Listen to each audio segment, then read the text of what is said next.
மதிப்பிற்கும் மரியாதைக்குரிய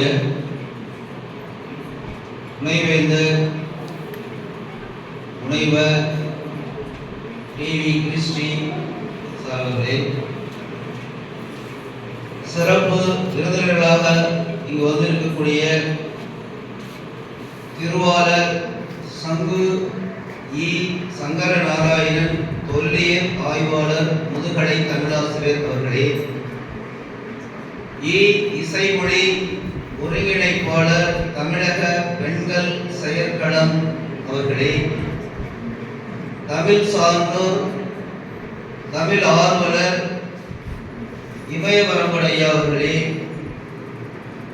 வரவேற்பு நிகழ்ச்சிய தமிழ் துறை தலைவர் அறிவுக்கணி அவர்களே, நன்றியுரையாற்றி இருக்கின்ற தஞ்சை மாவட்ட செயலாளர் தமிழ் அரண் மாணவர்கள் ஈவே சீர்த்தி அவர்களே, தொகுப்புரை வழங்கிக் கொண்டிருக்கக்கூடிய தமிழ்துறை உதவி பேராசிரியர் வினயமுத்து அவர்களே, பேராசிரியர் பெருமக்களே, வெளியிலிருந்து வந்திருக்கக்கூடிய மாணவ மாணவிகளே, இந்த கிறிஸ்து நிகர்நிலை பல்கழகத்தில் உள்ள மாணவ மாணவர்களே, அனைவருக்கும் எனது காலை வணக்கம்.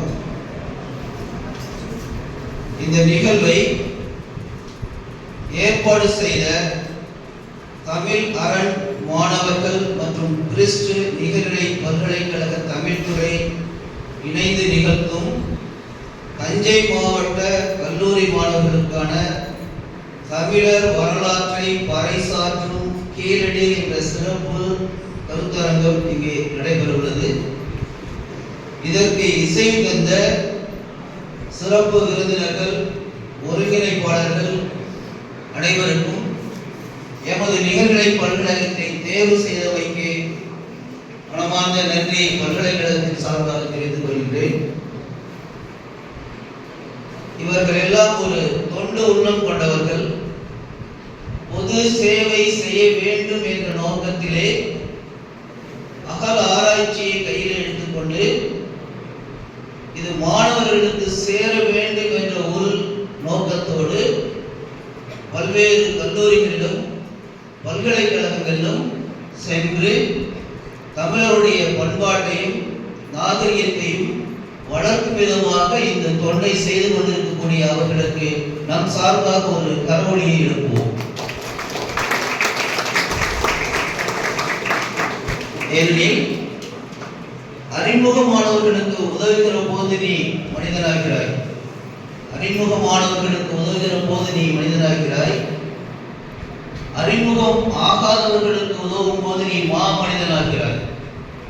அதுபோலத்தான் உனது செயல்களும் உனக்கும் உன்னை சார்ந்த சுற்றத்தாருக்கும் பயன்படுமையானால் நீ மனிதன். அதையின்றி சமூகத்திற்கும் மற்றவர்களுக்கும் அது பயன்படுமானால் நீ மாமனிதன் என்பார்கள். அந்த மாமனிதனுடைய வரிசையில் அமர்ந்திருக்கக்கூடிய இந்த சிறப்பு விருந்தினர்களை மனமாற வாழ்த்துவோம். இந்த தமிழர் வரலாற்றை பறைசாற்றும் கீழடி ஒரு பார்வை, ஒரு நிமிடம். சிவகங்கை மாவட்டத்தில் உள்ள தொல்லியல் தலம் என்பது அதனுடைய சிறப்பு. தொல்லியல் என்றால் ஆங்கிலத்திலே ஆர்கியாலஜி என்று சொல்வோம். பண்டைய மனிதர்களின் வாழ்வியல், நாகரீகம், அவருடைய வரலாற்றை ஆய்வு செய்யும் இடம் ஆக உள்ள ஒரு அறிவியல் துறை. இங்கு அவர்கள் விட்டு சென்ற சின்னங்கள், பொருட்கள், கட்டிடங்கள், எழுத்துகள், எலும்புகள் போன்றவற்றை அகழ்வாராய்ச்சி செய்து தோண்டி எடுத்து அவற்றுடைய வயதை கணக்கிட்டு அந்த வயதை கணக்கிடுவதன் மூலம் அவர்கள் எத்தனை ஆண்டுகளுக்கு முன்னால் இங்கு வாழ்ந்திருக்கலாம், எந்த மாதிரி பண்பாட்டை பின்பற்றிருக்கலாம், எந்த மாதிரி கட்டிட அமைப்பை வைத்திருக்கலாம் என்பதை கணிக்கக்கூடிய ஒன்று. நான் ஒரு இயற்பியல் பேராசிரியர் என்ற வகையிலே எனக்கு காலையிலே அது ஞாபகம் வந்தது. நீங்கள் பிளஸ் டூல படிச்சிருப்பீங்க, கார்பன் டேட்டிங், கார்பன் வயது கணிப்பு அப்படிங்கிற ஒரு செய்தி. எத்தனை மாணவர்கள் படித்தீர்கள் புரிந்து என்பது எனக்கு தெரியாது. கார்பன் 14 அரையாயுட் காலம், ஒவ்வொரு பொருள்களும் கதிர்வீச்சில் நாம் அது ஒரு உயிர் உண்டானா அதில் கார்பன் 14 எல்லாத்துலேயும் இருக்கு. சுவாசிக்கிற காற்றுலேருந்து இந்த மைக்கிலேருந்து எல்லாத்துலேயுமே இருக்கு கார்பன் 14. ஆனால் உயிரற்ற பொருள்களில் உயிருள்ள பொருள் இறந்தவுடன் அது கதிர்வீச்சு ஏற்படுத்துகிறது. அந்த கதிர்வீச்சு ஏற்படுத்தும் பொழுது அதனுடைய வெயிட் குறைஞ்சிக்கிட்டே வரும், டீகேன்னு சொல்லுவாங்க.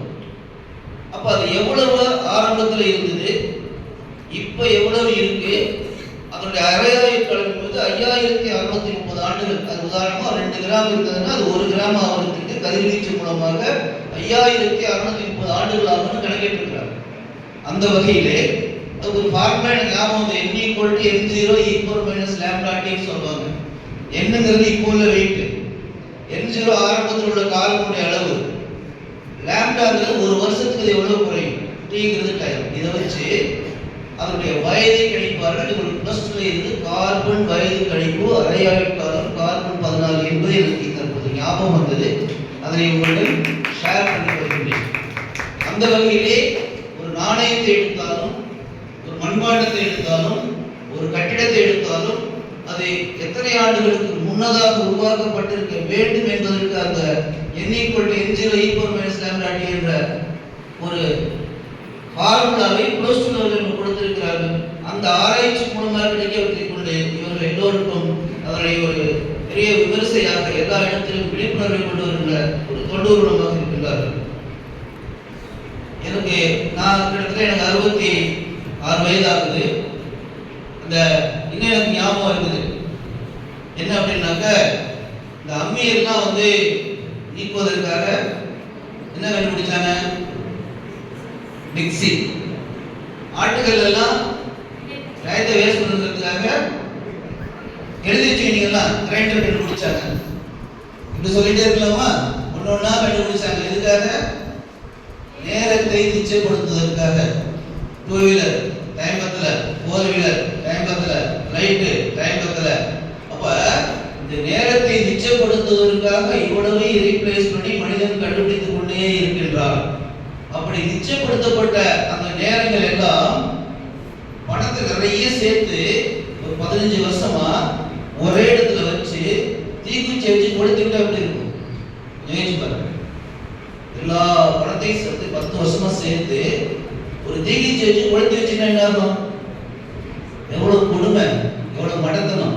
அந்த மாதிரி அறிவியலாளர்கள் நேரத்தை நிச்சயப்படுத்தி தொழில்நுட்பத்திலும் உங்களுடைய ஆராய்ச்சி நோக்கத்திலும் உங்களுடைய மூளையை செலவு பண்ண வேண்டும், மீண்டும் மீண்டும் வளர வேண்டும், மேலை நாடுகளுடன் போட்டி போட வேண்டும் என்பதற்காக கண்டுபிடிக்கப்பட்டவைகளை விட்டுவிட்டு நீங்க இந்த பணத்தை கொடுத்துறது மாதிரி உங்க நேரம் எல்லாத்தையும் உங்களுடைய ஃபேஸ்புக்லயே கொடுத்துக்கிட்டு நன்மை அது வேற.